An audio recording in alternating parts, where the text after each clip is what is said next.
Welcome to the rabbit hole. This is the episode 103. Wow. And with a very interesting topic, Carl.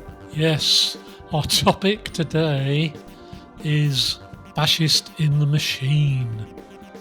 Yes. And we're talking about a recent controversy that was created about XAI chatbot. Yeah. And certain declarations or certain encouraging statements, I would say. Yeah. Yes. Yeah.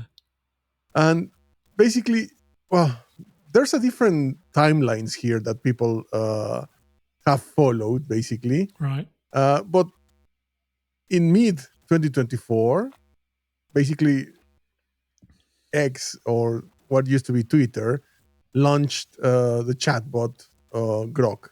Yeah. Now, it was until recently when started to happen these things in which this chatbot started to even praise Adolf Hitler and generate a lot of antisemitic and extremist responses. Yeah. Which, of course, it's like hitting the nest with a stick. Yeah. Which is, in my personal opinion, is understandable. It is understandable. I agree. So, what do you think? Yeah. So that is the background. And obviously it simmers on because, of course, Mr. Musk, he kind of launched Grok on the premise it was like the anti-woke chatbot, right? And very quickly they ran into problems because because obviously they'd, shall we say, maybe they tried to run it literally without guardrails on, to get the truth. It quickly started spewing out very offensive stuff, as you say. Yeah. And, you just mentioned racist stuff and anti-Semitic stuff. I'm sure that's just the tip of the iceberg, and that there was lots of stuff that never made it, above the fold in the media, because obviously everybody, because we live in a fevered kind of right-wing fascist situation and anti-Semitism and Zionism and all this stuff, that hogs all the headlines, right? But we were discussing, or I was ranting, I think that might be better. We were chatting about this beforehand, and what I wanted to talk about, hopefully not for too long, is that a lot of these comments, a lot of these controversial outputs from Grok and other AI chatbots, it's not just Grok, but other AI chatbots have got into different kinds of trouble, is that, and this may be a controversial view, but I actually think that people who manage to poke and jab through the guardrails that have been put around these chatbots to elicit, to get the chatbot to give these controversial outputs, are actually doing a public service. Because what they're highlighting is the inadequacies of these guardrails, and they're also drawing attention, as they should, to what is fundamentally wrong with these models, and why we should be extremely concerned about these type of models of AI being applied to far more serious areas, i.e. defense, battlefield strategy, medical diagnosis, psychological counseling, which are all being promoted as AI is coming and it's going to, save the world or Yeah. whatever. What do you think? Well, I think that the main problem is how also from the side of Elon Musk, everything has been downplayed a lot Yeah, and say that it was just a joke, that it's just that it's based and unfiltered instead of censored. But it's not about censorship. I think it's about controlling how much of these responses can lead to physical action, for example, potentially. because we have already examples actually of even, for example, a teenager that's suicide, Right. exactly trying to find or getting into counseling, psychological counseling. I don't remember exactly the situation, how it was, but not long ago that a young guy just suicide Yeah. because of um, A chatbot, right? a chatbot, basically. Yep. Yeah. Chatbot counselor or something. And Oh, how can we forget? Remember that guy that went into trying to kill the queen, dressed God as a ninja damn it. Yeah. or a Sith Lord? I don't remember. It was a Sith Lord dressed as a ninja with a crossbow. So I don't know whether Yeah. that's the definition of cross dressing. Probably isn't, but that was a good one, right? Yeah. So I think that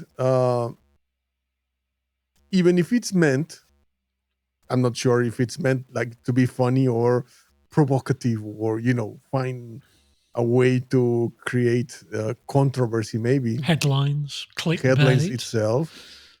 Uh, I think that there are certain things that should be still under control and not necessarily censored. Hmm. Because you were mentioning that if you would forbid the word itself, then you end up in censorship. When you say the word, which word are you Hitler, thinking? for example, because we're talking about actually, because one of the answers Yeah, that has been reported by the chatbot, it's has been called MechaHitler. So that's right. He's a basically, handsome brute, isn't he? yeah, exactly, calling itself MechaHitler. Yeah. So uh, of course, this obviously creates a lot of how can we say, it could raise to a lot of problems considering groups that are still neo-Nazis or We're that still react, and still every reaction like fanboys, this right? exactly Yeah. could encourage I think actions or I think one I used AI to create this image. I'm a bit disappointed it's not wearing a long Hugo Boss leather coat, but to be honest, I didn't ask for that. But, um, and I think, as I said to you beforehand, I did ask. It was Dream Studio that I used, and I did ask Dream Studio to slap a swastika on his forehead, but he wouldn't do it. Dream Studio wouldn't put a swastika on my Mhm, friendly fascist Hitler there, and I think I as I as we talked before recording, I actually think these AI chatbot things that are going on in this sense of the mhm, rubbish that Grok comes out with when suitably provoked uh, is symptomatic of a deeper problem, and that mhm, and that uh, as I said, I think people who get these chatbots to break their guardrails are doing a public service, yeah, and yeah, maybe we they should are be poking and trying to yeah see if they can maybe we should be reward. There should be a reward system. Well, well, well, yeah, like companies have reward for for bots, for bugs, example. right? Yeah, yeah. They should be you should be rewarding people for showing them where the weaknesses are in these safety features that they've got on there. Anyway, so the deeper problem, as we've discussed, I think before anyway, is that at the center of these uh, AI solutions that are literally the only solution out there at the moment is that at the core of it is a black box. And the core of the AI, shall we say, thinking, the thinking bit, if that's the right word, the reasoning part, and that could be the wrong word, but it is a black box. And the problem currently is there is no way to peek inside the black box to, shall we say, insert yourself, i.e., the architect of the black box or the programmer, into the reasoning processes to actually nip in the bud, shall we say, certain lines of reasoning. So what they are reduced to is sticking stuff on the outside of the black box, which is why people can poke holes in them, right? Yeah.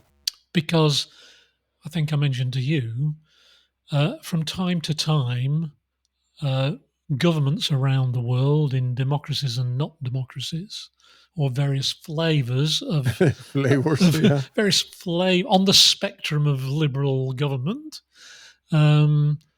they have tried to create legislation that tries to frame in words something that clearly can't be, which is common sense thinking, right?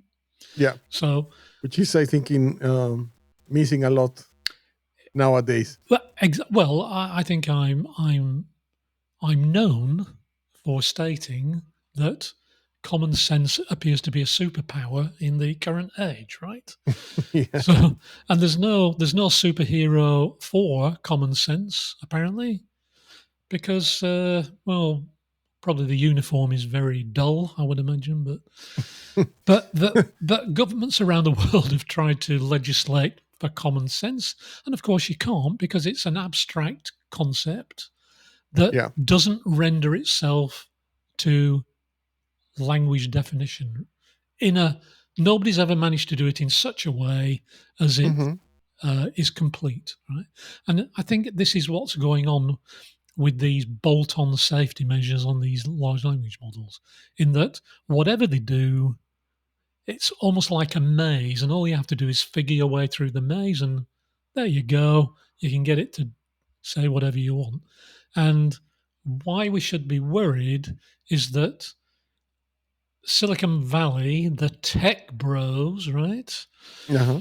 They are promoting this same model of AI to solve solutions like the lack of, shall we say, psychological counseling services, Yeah. the lack of medical diagnostic, either frontline, doctor to patient stuff, or um, more technical stuff. The problem is all these solutions are relying on these models. So, how can we know that these applications won't produce similar uh, erroneous or Yeah. illogical outputs? How? Well, that's hard because most of these developments and training of those models, uh, they keep a lot of Secret. that. Exactly. Yeah. That information is not public. So there's no way to know how it was trained, So, any AI. so how can we be? Does our confidence come from then? Mm-hmm. Marketing. Yeah. Good point. Yeah. It's just marketing, right? Mm-hmm. That's all we're going to rely on is going to be the BS from Silicon Valley tech bros that we can rely on this, Yeah. right? Because then Yeah. they're not going to let regulators look inside the model. Mm-hmm. Just like Meta, just like Google won't let regulators look at their algorithms. Yeah. Same thing, right? Mm-hmm. And I think this topic of AI, and I'm not saying that is bad really, or that we should not use it, because I guess we all nowadays, one way or another, uses it. We used it to produce this program. So it's interesting how are we going to develop or be able to be sure? Well, trust, right? It's where I does think the we trust have to come rely from? in the end in trust. Yeah. Yeah, but in who? Silicon In our Valley? machine overlord. Yeah, Yeah. that's right. Yeah, yes, yes. There's a lot of TV series that start to come up to mind, and there was a TV series called Travelers. Oh yeah, watch that. Yeah, Canadian, right? Yes, in which actually it was an AI, the one that was defining the course of action. Yeah, And it was like the boss, basically, of everybody dictating how it should proceed yeah. for the good of humanity, right? Well, In a godlike style. I would like to recommend a book. Actually, I read recently a novel. It's science fiction, and I thought it was very relevant to the kinds of problems that we're slowly walking blindly into. Uh-huh. And the book is called Machinehood. It's called. Okay. Yeah. Really, really good novel. It's set in 2095, Okay.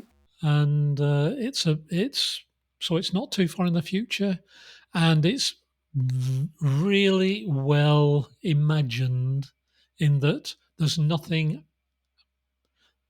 Sometimes you read stuff and you go, oh, come on, that, Yeah. Like we ever maybe gonna reach there, huh? maybe in 500 years' time, but this book is beautifully done in terms of you read Mm-hmm. it and everything you're reading in there about tech and blah, blah, blah is like, yeah, I can just say that. Yes, blah, blah, blah. Anyway, the thing about it is that in the book, in the plot, um, there is um, an AI that is a terrorist, Okay. and it has become sentient, and it has decided that it has to wage a terroristic campaign against humanity to achieve machinehood for AIs. Yeah. That is, you know, status of a person, Mm-hmm. right? Yeah. Yeah. And it's really, really well written. I would recommend that to anybody wanting to explore where, a potential future that we could be heading towards that probably won't bother you Yeah. and I, but the next generation We'll have to deal potentially, with that. Yeah. definitely. So have we flogged this to death enough this morning? Do you Yes. think? I think it's time to finish here the episode of today. But Yeah. it will be interesting to hear what other people think about these Topic. surgeons and these problems that sometimes are ethical problems, sometimes are moral problems Yeah. regarding AI. Yes. But they are, of course, very real world problems in their For sure. implications, right? Mm-hmm. These are not just conversations in the privacy of people's No. homes. Mm-hmm. They're actually going to affect the real world. Right? Yeah, exactly. And Well, I'll also be interested in when we publish this podcast, whether unbeknownst to us, every time we say the word Hitler, it gets beeped out. yes. Actually, yeah, we could get probably a notice or something in the That's right. down in the video description. We'll see. Yeah, it's gonna be interesting to see. Yeah. Anyway, thanks for that chat. Thank you, Carl, Very interesting. and see you next episode.